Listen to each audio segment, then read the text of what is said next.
Aujourd'hui, le 25 juillet 2024. Première lecture.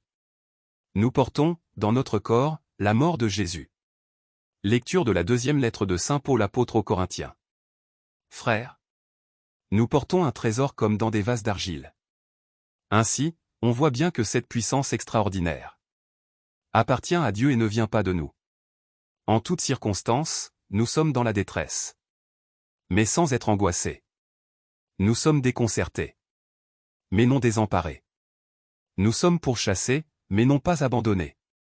Terrassés, mais non pas anéantis. Toujours nous portons, dans notre corps, la mort de Jésus. Afin que la vie de Jésus, elle aussi, soit manifestée dans notre corps. En effet, nous, les vivants, nous sommes continuellement livrés à la mort à cause de Jésus.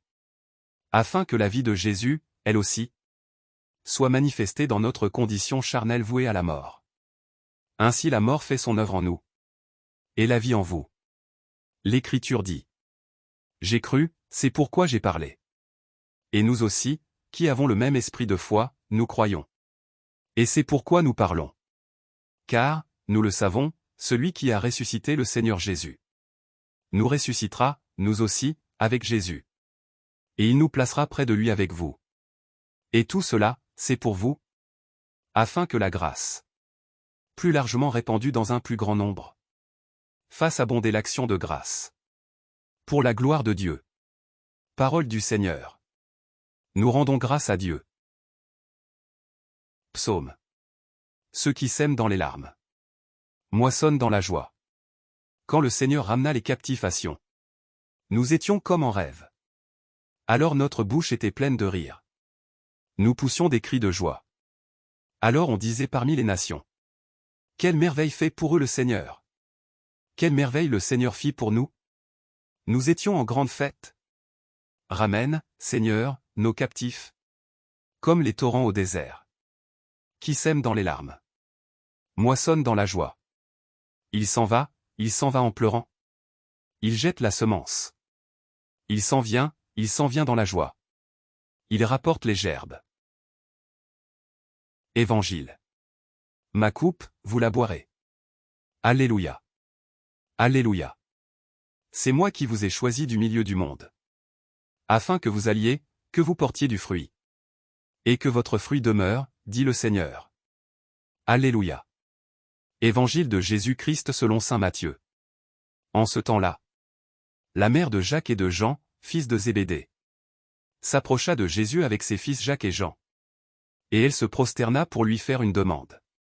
Jésus lui dit : Que veux-tu ?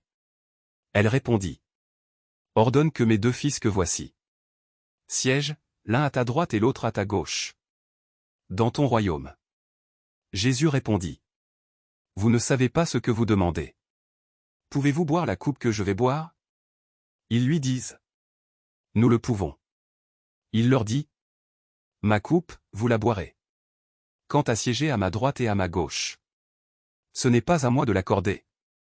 Il y a ceux pour qui cela est préparé par mon Père. Les 10 autres, qui avaient entendu, s'indignèrent contre les 2 frères. Jésus les appela et dit : Vous le savez, les chefs des nations les commandent en maîtres, et les grands font sentir leur pouvoir. Parmi vous, il ne devra pas en être ainsi. Celui qui veut devenir grand parmi vous sera votre serviteur. Et celui qui veut être parmi vous le premier sera votre esclave. Ainsi, le Fils de l'homme n'est pas venu pour être servi, mais pour servir et donner sa vie en rançon pour la multitude. Acclamons la parole de Dieu. Louange à toi Seigneur Jésus.